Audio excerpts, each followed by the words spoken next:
Hey guys, I'm Martha Charlie Means there. We don't have NFL Week 9 score predictions. We're going to go through every single game, talk about it, and then I will show you what I think the score of that game will be. And I guess that's included, but who the winner of the game will be. Just tell you what I think will happen in each one. They're normally, I normally am like 50-50 if I'm right or wrong. Normally I get like the obvious ones right. Sometimes I've gotten, I've predicted some like bad team to beat a really good team, and it's happened before. Just know I'm not like completely inaccurate, but I'm also, I'm not an expert. All right, so we're going to start off with the Thursday night football matchup between the 49ers and the Packers. This would have been a really good game if the 49ers hadn't just gotten completely demolished with injuries. Jimmy Garoppolo's on IR. I'm pretty sure he's out for the next 6 weeks, so he might be back for week 16 and 17, which at that point the season might be completely over. However, you have to, and also you have to look at George Kittle, who he's not on IR, I think now for 8 weeks, so I think he might be in for the wild card or divisional card game of the playoffs if they make the playoffs. So he probably is out for the rest of the year. But this offense, even without those guys, they were injured earlier in the season too. We have seen them perform pretty well, so I don't expect it to be a complete and total blowout. However, I don't think it'll be very close. The Packers, their defense isn't necessarily one of the best. It's still above average, but I wouldn't say it's like nowhere nearly as good as their offense. Their offense is definitely one of the best in football. I'm going to have to hand the Packers just a 7-point win, but definitely a lot bigger than a lot of people were expecting. A pretty big win here by the Packers. And the 49ers, yeah, they're in a rough spot right now. They will have a losing record after tonight's game, and that is never good, especially in the tough division that they're in the NFC West. And then move on to the Jaguars versus the Texans.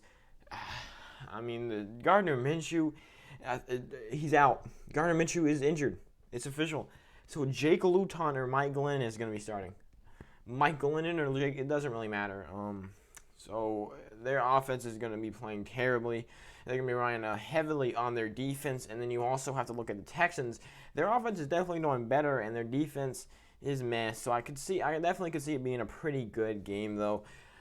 I'm going to have to give it to the Texans, though, just because I think their defense is obviously a lot better than the Jaguars' and their offense is obviously, even without DeAndre Hopkins, we've seen, despite the fact that they are 1-6, I'm pretty sure, 1-6, they still do have a pretty good offense, in my opinion. I don't care what you say. Will Fuller and Brandon Cooks is a good pair of wide receivers. It's not terrible, but it's much better than what the Jaguars have. I'm sorry if you're wondering why I'm kind of like being a little mysterious. It's because I forgot to write down, who I had winning. Because now a lot of times I had a feeling I had picked the Texans, but I wasn't exactly sure. There's a lot of games that I'm sure of. Next, we have Washington versus the Giants. This one is going to be a good one and a pretty consequential one down the road with the way the Eagles have been playing badly. The Cowboys are definitely headed towards top 10, top 5 draft pick this year. Look at Washington, though. They went into their bye week, and they just got a win against the Cowboys in Week 7. It was a pretty good win. It was a 25-3 beatdown. And you got to look there. That offense looked really good in that game. And in the game before against the Giants, they played the Giants back in Week 6.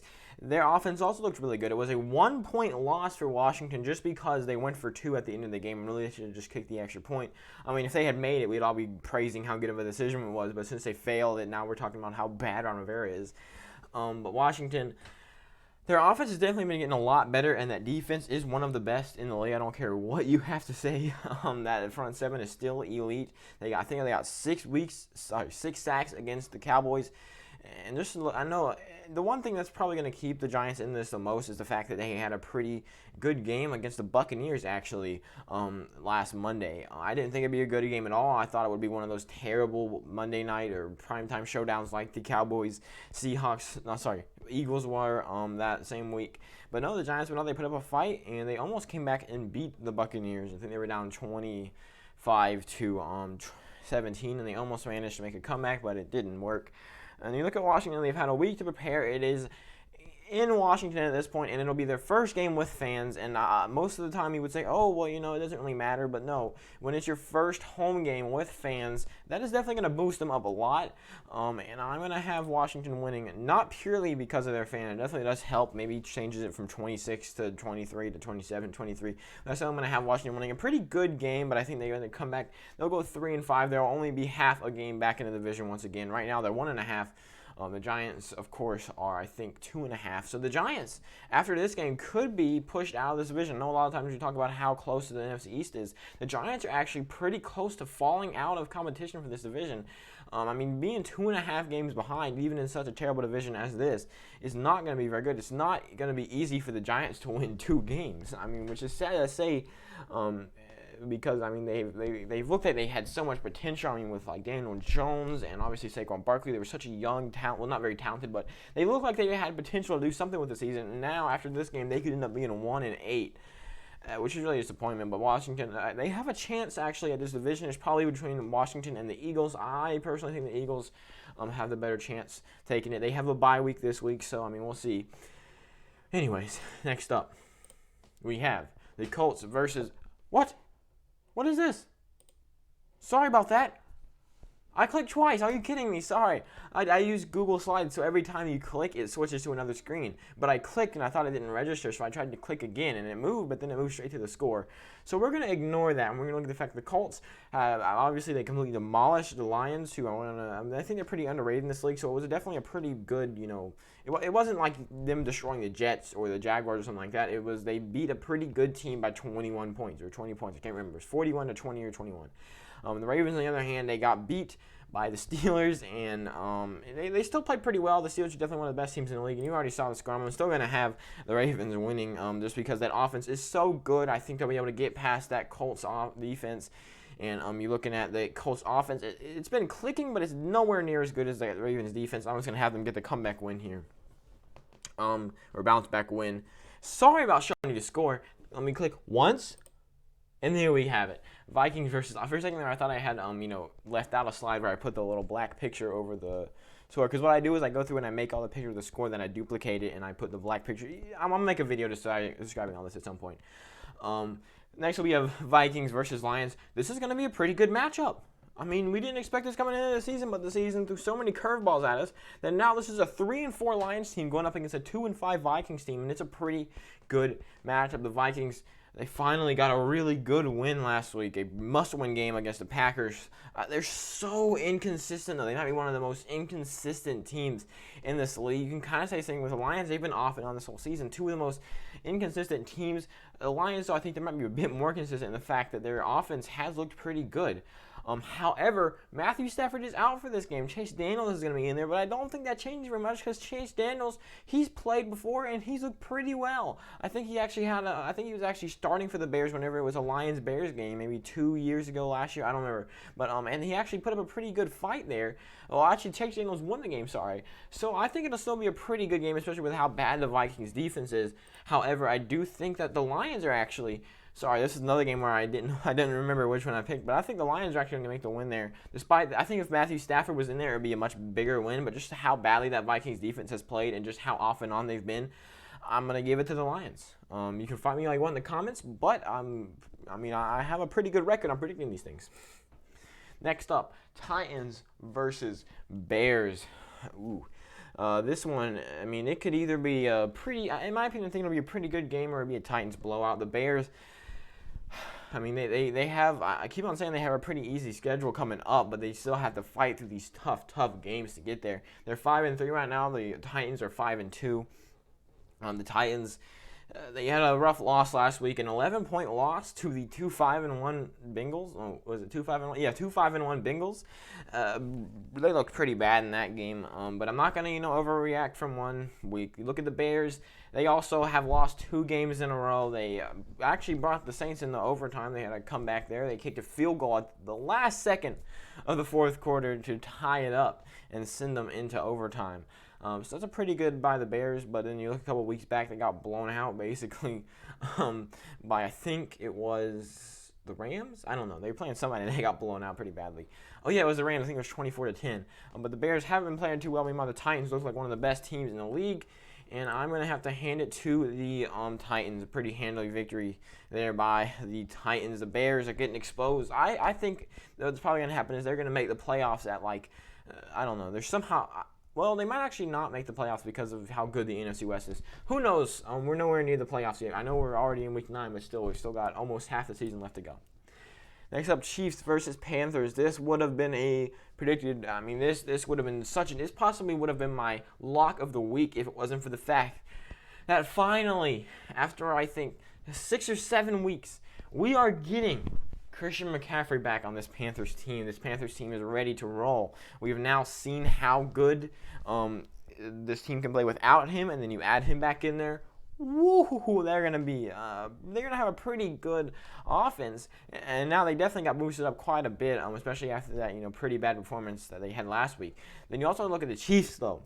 The Chiefs obviously one of the best teams in the league.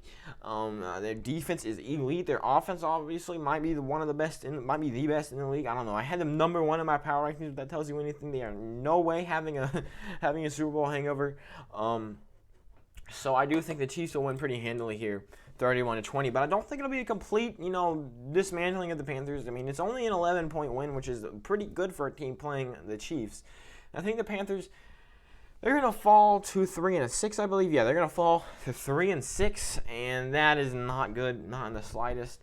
But I think, maybe in the coming years they can possibly put together something. I mean, we've seen, earlier this season last week we thought that they were a playoff contender, but then they got beaten by the Falcons, and now, they might get beat by 11 by the Chiefs. So, yeah, I definitely think that the Panthers are going to lose this one, but I think they could, they can keep it competitive. But in the end, I think the Chiefs will get the win. Next up, Bills versus Seahawks. A really good game. However, you have to point out the fact that the Bills have been kind of on a downward slope lately.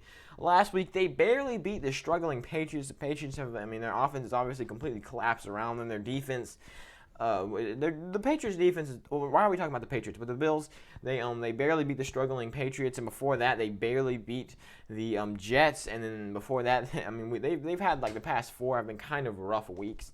And then you look at the Seahawks. The Seahawks have definitely been one of the best teams in the league up to this point. They're 6-1, and they are definitely Super Bowl contenders. They might be the best team in the NFC right now. So definitely a really good matchup. The Bills defense has really been the Bills defense. The thing that has been holding them up all this time. The thing that has, their offense has been playing really well, but these past couple of years, the Bills' defense has been the strongest part of their team. It's kind of been looking weak lately, but their offense is still pretty good, and I think it'll be a pretty good matchup. And I'm going to have to give it to the Seahawks here just because the Bills kind of on a downward slope. I think they can still keep it close, but I think the Seahawks move to 7-1 and are beginning to look, they already do look like, but they are beginning to, show that they are elite. They are. I think a few years back we thought they were in a rebuilding phase. No way. They are ready to roll. They are ready to be number 1 seed in the NFC at this point. Next up, Falcons versus Broncos. Battle of the bottom 2 of some of the worst teams in the league going at it against each other. These are some of the best games to watch. 2 terrible teams going at it. You have the 2-6 Falcons going up against the 3-4 Broncos.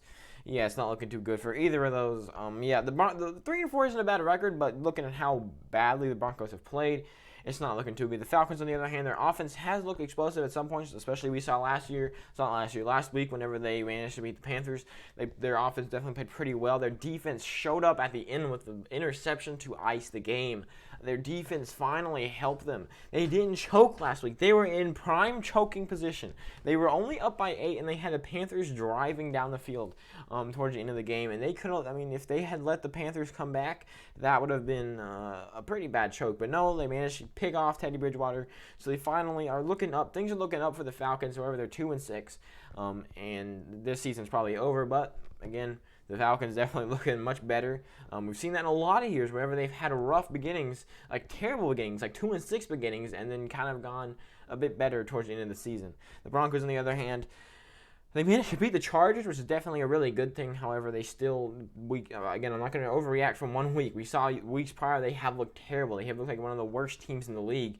Definitely the the win against the Chargers boosts up their chances here, and I am going to give it to the Falcons because, I mean, really, of all the stuff I was saying, I just think that they are, their offense is really good. I think the Broncos' defense is good enough to keep them in this game, but their offense is kind of going to flop. And yeah, pretty low-scoring game, and the Falcons get their 3rd win of the season. The Broncos get their 5th loss. Next up, speaking of the Chargers and Broncos, here we have it, the Chargers versus the Raiders. The Chargers, anytime I'm like clicking onto their depth chart, I always get like kind of shocked for a second when I see 2-5. Like, this team does not seem like a 2-5 team. Justin Herbert has been on fire. This defense has been showing up. They have looked like one of the better teams in the league. And the fact that, I mean, they've blown I think 4 out of their 5 losses have been blown leads. And that one loss was to the Panthers, right when they were starting to get hot before they, got cold. The Chargers, I mean, I'm not going to, hold that against them. Yes, they don't play too well towards the end of the games, but the first 3 quarters normally, they play really well. Definitely the first half. They are first-half monsters. You look at the Raiders. The Raiders are 4-3, I believe. Let me check. It's loading. 4-3. Yep, that's what the Raiders are. The Raiders having a pretty good season, in my opinion. Josh Jacobs had a monster game last week. Their defense also had a monster game. Josh Jacobs, that defense, they held the Browns, who have had a pretty explosive offense for most of the season, to 6 points. They only did score 16 points, so we had to look at the positives, and that's that Josh Jacobs had a really good game. So I think this is going to be a battle of 2 pretty good teams, and in my opinion, 2 underrated teams. And in the end, though, I do think that the Raiders will get the win here just because of how good their offense is played. Even if the Chargers don't have to choke this game, I think it'll be a really, really close game. Wouldn't be surprised to see them choke this game, but again, I'm not going to take any of that into account. The Raiders get the win here, 35-31. They move on to 5-3. Congratulations, Raiders. Definitely playoff material. Next up, we have Cardinals versus the Dolphins. The Cardinals, they had a bye week last week, and before that, they had that amazing overtime win against the Seahawks. They are definitely looking like they are contenders. They are definitely playoff contenders, if not Super Bowl. I doubt they're Super Bowl contenders just yet, but they are pretty close. Their offense has been looking really, really good on all facets of the ball. Kenyon Drake has finally started to catch fire, though he's questionable for this game. I'm just going to assume that he's in. On the Dolphins, on the other hand, they have been looking spectacular. They might be one of the most underrated teams in the league. They're 4-3, Cardinals 5-2. Good matchup here. The Dolphins, that offense has been looking great. Tua Tagovailoa went in there and played just as good as Dolphins fans hoped he would. He only threw for under 100 yards, but the special teams and defense really picked up for that, and the Dolphins played really well. The Dolphins might be one of the most underrated teams in football right now. Going up against the Cardinals, though, I don't know if that'll really matter. The Cardinals, their offense is so good that I think they will get the win here. It's a 1-point win, but I do think they'll get the win. The Dolphins definitely keep it close. They played really well against one of the best defenses in football last week. I see that to continue. Definitely could see the Dolphins pulling something out here, and a lot of people are going to be wondering why you have it so close. And again, I think the Dolphins might be one of the most underrated teams in the league, and would not be surprised to see them in the playoffs or even at the top of the AFC East this year. The AFC East is kind of weak right now. The Patriots definitely going in a downward direction. The Jets, obviously, I don't know how that could go farther down, but they probably will find a way. And the Bills even haven't been playing as well. The Dolphins are really, might be I wouldn't say they're above the Bills just yet, but they are in a position to take over this AFC East. So be watching out for the Dolphins. I'm basically a Dolphins fan at this point. Next up, Cowboys Steelers. You have one of the worst teams in football going up against possibly the best team in football in the Steelers. The Cowboys, they have Garrett Gilbert as their starter right now. Andy Dalton has been ruled out for this game. Dak Prescott obviously out for the season. Ben DiNucci played like one of the worst quarterback performances we've seen in a while. And now Garrett Gilbert is starting for the Cowboys. I'm not even 38-20. That's better than it probably will be. The Cowboys are going to absolutely demolish. And the fact that the NFL, I know you're saying, but it's not prime time. It is the main late game on Fox. I think all but 90% of the country. I like to look at sports maps so you see where what games are watching in what areas. And the Cowboys and Steelers game, you could look on there. It's it covers up the whole United States. There's a little tiny blip for one other game. It's insane just how much the NFL Network just loves the Cowboys. It's going to be a complete demolishment. It's definitely my lock of the week. There's no way that Garrett Gilbert And this Cowboys offense, you're going to do anything against the Steelers. Give me some good games. There we go. It's refreshing. It's really refreshing to see an actually good game on Sunday Night Football for once. This is going to be a really good game. The Buccaneers, the return of Antonio Brown. I think if they are playing the Jets, this deserves to be on Sunday Night Football, just so we can see Antonio Brown coming back. And of course, he's going to come back on Sunday Night Football. He's going to come back big. This offense is elite. They have 3 elite wide receivers in Chris Godwin, Mike Evans, Antonio Brown. That is assuming Chris Godwin is healthy for this game. He is questionable, but we're going to assume that he is. And they also have Rob Gronkowski. This offense is about as perfect as you could ask it to be. You look at the Saints. Let me check real quick. I think they're getting Michael Thomas back. Are they not? Sorry, I'm flipping to the other depth chart. I have all the teams' depth charts picked up here. That's how it's something. If in any case I need to know who's starting. That's how I figured out Garrett Gilbert was starting. Michael Thomas is questionable. Drew Brees is questionable, and Alvin Kamara is questionable. Again, I'm going to assume that all 3 of those are playing. Anytime it's a questionable, there's questionable and there's out and there's IR. I'm just going to assume that since they're questionable, they're still going to be playing. And I think it'll be a really good game here. And I think the Buccaneers are going to take it. Because, I think their defense is good enough, and their offense, really, I think the Buccaneers are a better team all around than the Saints. But definitely a very, very good NFC South matchup. Oh, it's so good to, see a really good primetime matchup. What? Oh, so this is actually a pretty good game here between the Jets and the Patriots. No, I'm joking. The Patriots, they still have one of the best defenses in football. I am not going to... Cam Newton has had some terrible weeks, but they still believe in him. He's still in their starter. They're 2-5 though. The Jets though are 0-8, and I'm sorry, but I really just can't see the Jets winning this game. 27-14. Well, I can see them. I could see Cam Newton having another terrible game. But I think this is a perfect time for Cam Newton to go out there and have a really good game and show that you're not making a mistake. I think even if he plays as well or as talented as he has these past couple of weeks, I think against the Jets that will be enough to get him some pretty good stats. Jets, on the other hand, complete self-destruction. I would not be surprised to see them in the next 2 to 3 weeks be knocked out of the playoffs already. They are tanking at this point. Are they even trying? I think I saw something. Sam Darnold is questionable for this game. I'm going to assume that he's playing the same with Jamison Crowder and Rashawn Perriman, who are also questionable. But if all 3 of those guys are out for this game, it will be it'll be insane. But anyways, thank you guys all so much for watching. That's it for this game. There's no Tuesday Night Football for all I know. Also, another thing I'd like to mention, they haven't moved a game to like Tuesday, or they haven't pushed a game forward in a while. So this is a good sign. Teams are finally figuring out how to deal with this stupid virus. It took long enough, but still they're finally doing it. Thank you guys all so much for watching. We do this kind of stuff every single day of every single week. Even if it is not football season, we're still posting daily, as long as there's something to post about, because sometimes, nothing happens, and I'm not going to, talk about, I don't know, who knows. But anyways, so... Thank you guys so much for watching. Make sure to like the video if you liked it. Tell me what you think. Tell me who do you think will win each game? What do you think about the fact that the NFL loves the Cowboys so much? And please just go follow my stuff in the description. I'm considering taking Patreon out of that now. Patreon out of that now. I don't really look at that very much. I don't think I've hosted anything on my Patreon since before the season. But thank you guys all so much for watching. I hope to see you guys in the next one. In fact, I know